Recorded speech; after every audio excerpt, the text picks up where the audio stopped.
Graham Elwood. I'm here with the Natural Progressive. Thank you so much for being on the show.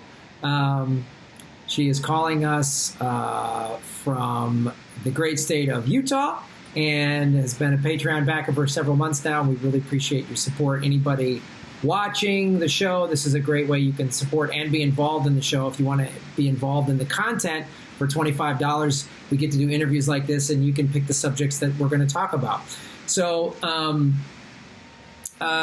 Chris, you want to talk about, obviously, it was about 2 weeks ago that the shooting in Parkland, Florida, and I don't know, I feel like maybe this, I don't want to get too optimistic, but I feel like because these high school kids are just like saying enough is enough, and they're protesting, and even, of course, some of them are getting death threats from the NRA, which is just like, I don't know it's what. It's great they're fighting and standing up. It's great they're speaking out. I think that's awesome. They need to keep doing that, and I agree with you. They should walk out and they should stay out until something is done about it. That's what I would do. Totally agree. I totally agree, and I know there's a lot of parents, especially here in Utah, there's going to be a lot of people that are like, no, kids need to go to school. But not if they're going to get shot. I mean, it's like, no, scary. It's scary. I couldn't imagine. I went through the end of the Cold War, so when we were taught to hide it under our desks and everything. I know, and I giving away my age now. Well, even that, the Cold War, while that was obviously scary, but we had tornado drills in the Midwest, we had fire drills, but we never had to worry about, and I hear the governor of Florida is like, we're going to commit $500 million to metal detectors and bulletproof glass, and it's like. Oh, and those blankets, those bulletproof blankets for little kids. Did you see that one? They're marketing things for these incidences. They're profiting off of it. Let's make something, make the parents feel a little better. Here's a little nap blanket for you to take to school. It's bulletproof. We'll spend $500 million, but we won't get rid of guns. The clearest solution, the thing that is causing the death and the violence and the murder, we won't address that, but we'll put up bulletproof glass. We'll give bulletproof blankets. We'll have more cops on campus. There was a cop on campus in Parkland, Florida, and he didn't go in. So, okay, this is going to be fun because you're going to be mad at me. All right. I have a gun. It's all right. I know. It's just a little one. It's like this big. And I had a concealed carry permit for a while. I let it expire. Never, ever, ever concealed carry. It scared the crap out of me. I just target shoot, and I can never shoot a living thing. I can't even shoot an animal or anything. I target shoot, and it's fun. But you know what? I think if you're going to have the responsibility of owning a weapon that can kill people, then you need to be responsible. I really think that you should have to go through classes in order to own a gun. I think you should have to have your driver's license taken every time you buy ammo and have it tracked. I think there should be a psych evaluation. Yeah, well, that could get a little scary because everyone at one point or another, they may tell me that I have a problem just because I suffer from anxiety, but I've never got violent because of my anxiety. It's the opposite, so if you same progressive kind of makes a good point about that. I know she gets out there on some things, but that's a really good point. If they make that the classification, mentally ill, or Facebook postings, you post something crazy and then you get your rights taken away, or you can be hauled off to jail without any other reason, that's scary to me. That's taking away other rights. Well, so yeah. I think there needs to be some. Yeah, there should be some moderation in that. But being not mentally fit to own a gun and being if you're violent, a threat to yourself or others. Yes. Okay, those two things have to be absolutely there. Yeah. A violent threat to yourself or others. Absolutely, no one should own a gun who's a threat to themselves or others. But that's not the same thing as a Facebook post being thrown into jail. I mean, if you're getting thrown into jail, but they were talking about that on the news. There was a clip about this. Someone, a sheriff from Florida, saying that they need to have that right. If they see a Facebook post that has violent content, that they should automatically be able to detain that person. Well, that I agree with, because you could then... Right. That's the thing I'm talking about. I'm not talking about, a full evaluation or anything that shows that you're a threat to yourself or others, but just something on a Facebook post, whoa, that's a little too far. Well, that's no good, but that's where I think we got to get into having the discussion, and having discussions like these, and politicians and citizens having discussions like these, of where the line, and finding that line of, like, as you said, if you're a threat to yourself or others, then no. And a Facebook post, maybe not, because anybody can just put an all caps rant and say, fuck you or whatever. That doesn't mean that they're dangerous or crazy or need to be locked up. So, I mean, obviously, America loves to overreact and overcorrect legally and in social responses. And I know I'm super critical of gun owners, and even Ron Placone said, "Graham, I'm a gun owner." And as I've said, I know I watched that. I have friends. I have a lot of friends that are gun owners. I have friends that are cops and in the military and vets and stuff like that. But and I get pretty emotional. So and I understand gun owners saying, "Well, Graham, it's not fair to say that all gun owners were all crazy NRA wingnuts," and I know that. I get pissed when I see those NRA commercials in front of your show. Oh. And now they're in front of Kyle's, they're in front of Jimmy Dore's, they're in front of Mike Kalinsky's, they're all those people. I have to, and I try to sit through all the ads, I do, but when it's the NRA, I'm sorry, I skip it. I don't blame you. I have to skip it. I've last week, I submitted through AdSense, that's the monetization arm of Google, that I don't specifically want NRA ads on my show. I don't know if it's made a difference, but this is the kind of stuff that Google does that drives me nuts. But I want to get into this because you emailed me this. So obviously a lot of the solutions they're talking about, yet again, every time there's a school shooting, is we need to arm teachers. And I think that's a horrible idea. If you have a trained cop, you had a trained cop in Florida who's afraid to go into a building. Now you're going to have a teacher, and that's a teacher's job, is to educate, not be a security guard. And it's another and what drives me crazy about America, a couple people got hurt from metal tip lawn darts, and those things are banned. They're gone. 30,000 handgun deaths a year, and we can't figure it out. It's too hard to fix. One guy has a bomb on his shoe back in 2002, and you got to take everyone has to take their shoes off before they get on a plane. But we can't figure out guns. We still can't. It's not quite. A baby carriage wheels come off, and you have to freaking get rid of it. Gone. Give everyone their money back and take it back. Gone. Out of there. Right. Dangerous baby carriage. Gone. But high school kids that say, I don't feel safe because it's easy for people to buy guns, and all these politicians take money from the NRA. Oh, those kids are crybabies and blah, blah, blah. That's driving me insane. But let me talk about this. So you talked about in your email to me what some of the laws are for teachers in Utah. Yeah, they're already able to conceal carry at school. Really? So, yeah, and now they're trying to broaden that, I guess, but they're already allowed to do that. There's teachers already packing in our schools here. I talked to my best friend here as a teacher in our little small town, and I asked her about it the other day, right after the shooting happened, and she said, the last thing I want is my stressed out coworkers packing a gun. That's what she said. So I think, I don't know if that's an exact quote, but pretty close. Well, yeah, that's a great example. And that's, again, why, teachers are already underpaid. They're already undervalued. We never honor a teacher at a halftime at a football game. And now their responsibility is to be armed. I don't think people understand. You can own a gun, you can go to target practice, but being in a shootout is a completely different thing. And if you've ever heard, I shoot a gun, and I've done it at Target. I can't even kill a fly though. I can't take a fly swatter and kill a fly. I don't like killing things. Okay, I hate killing things. Okay, I can take my little gun and shoot it at a target, and that's fun for me. Out and away from everybody, where there's no chance of hitting any living thing.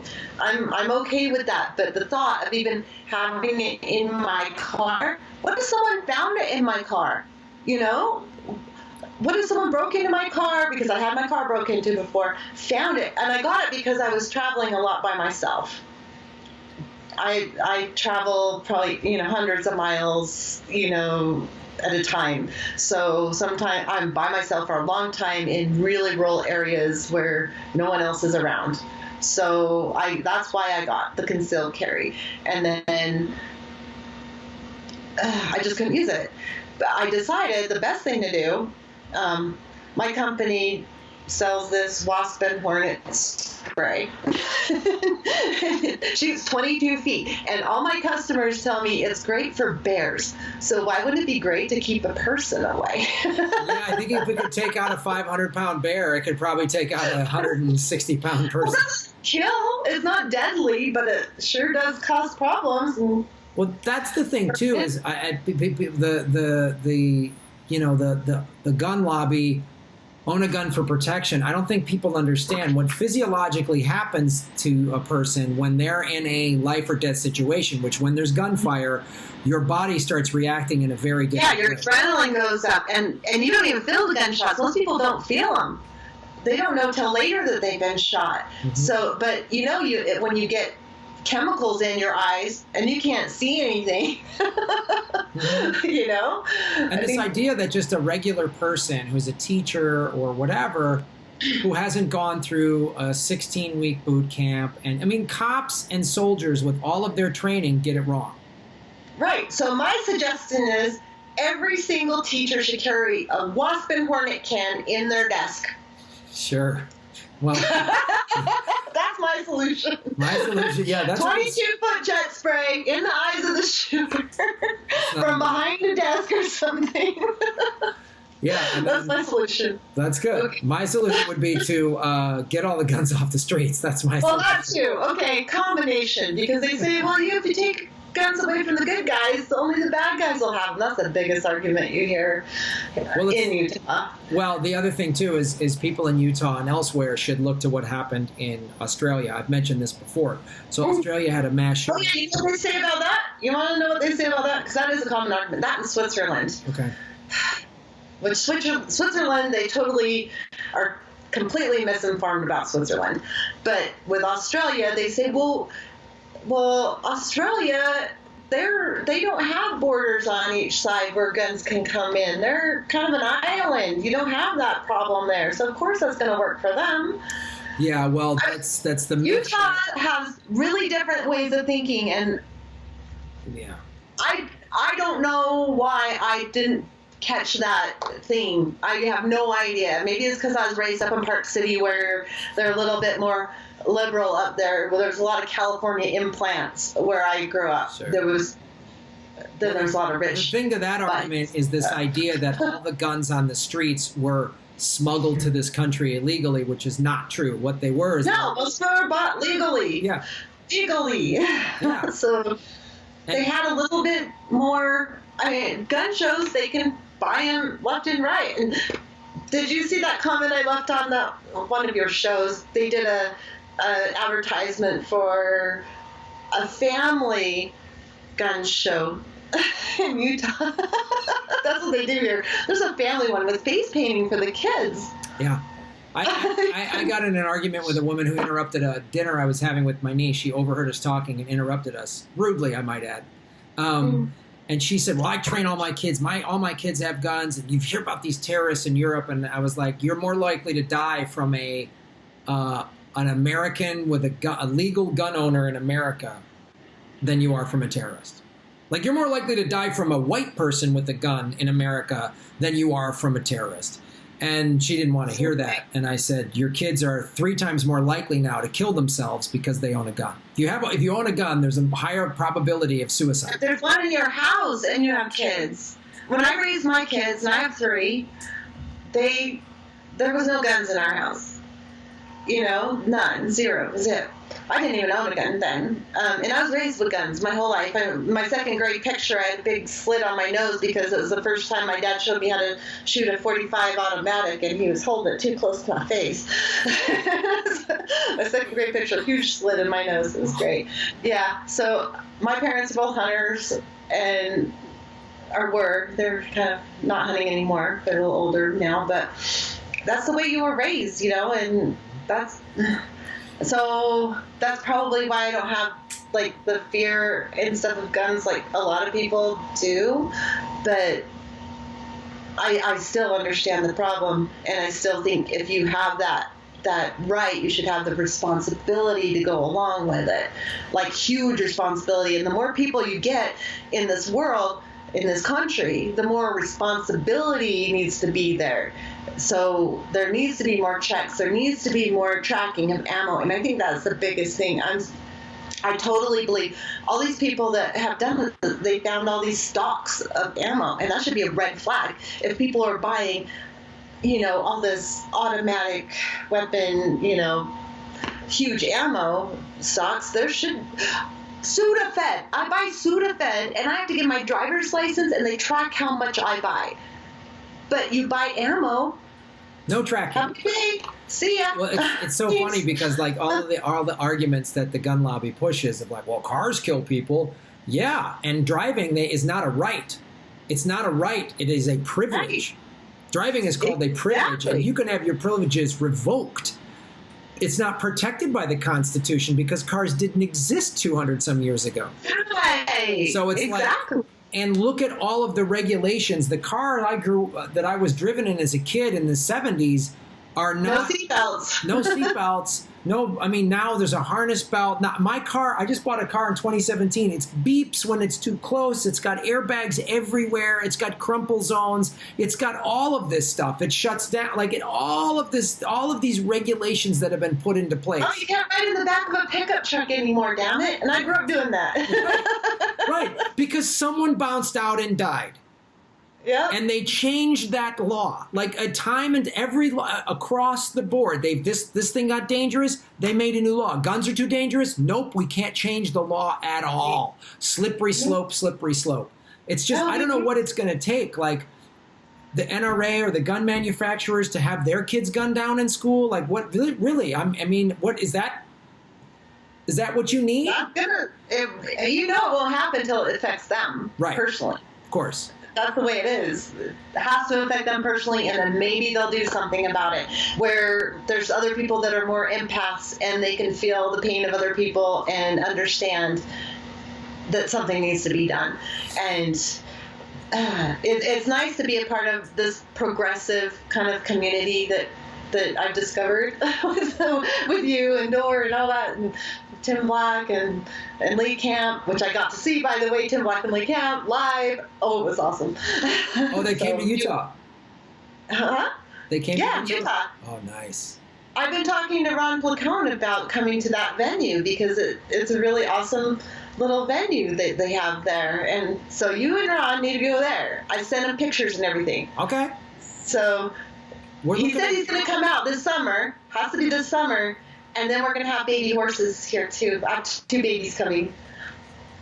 And then you can be the horses. That's so cool. And the thing I must say that I do love about this progressive community is it's people from all different walks of life. Like you know, I grew up kind of a hippie. You grew up hunting, guns. I didn't hunt. I never hunted. You never hunted. I never could do it, ever. My family did. I did not. So you and I grew up very differently, and yet we still share many of the same points of view. And this is the thing I love about the progressive community is it's all different types of people from different backgrounds.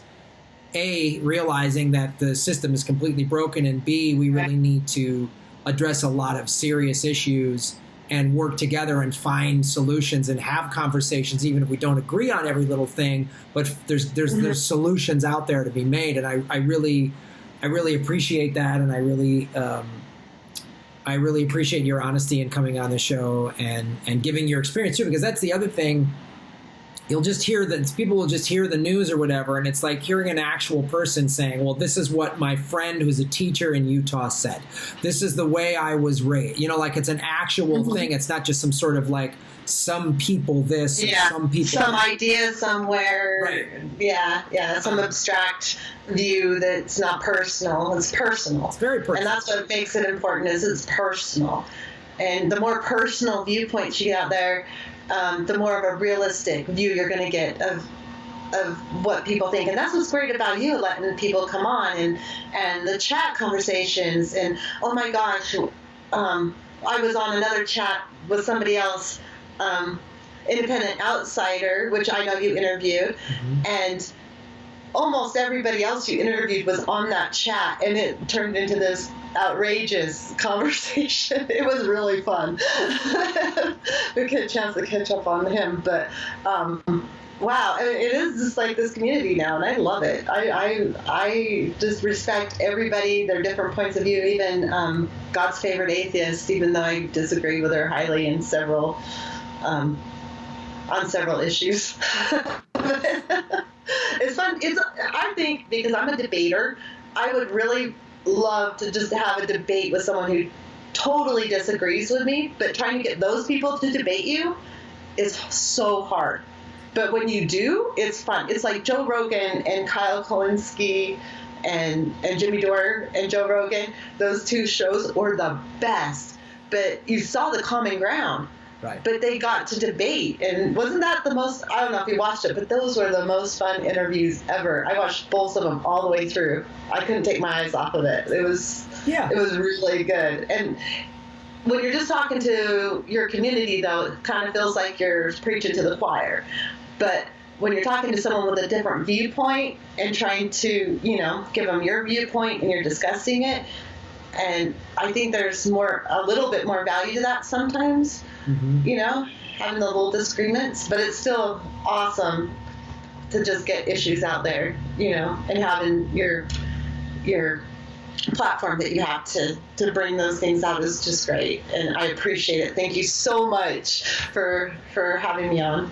I love having you on the show, Chris, and it's great having you part of this community, and it's great having you and all of the other political vigilantes out there sharing your experience, your thoughts, your knowledge, and your research with me and with everybody else watching this show. So we appreciate it. Hopefully Ron and I will get out and keep we're doing our little progressive comedy tour in Arizona. We're gonna branch out. I'd love to get up to the great state of Utah. I've performed in there before, so hopefully we'll be out there. But thank you so much, and we will talk to you soon. All right, awesome. Thanks, Graham. Bye.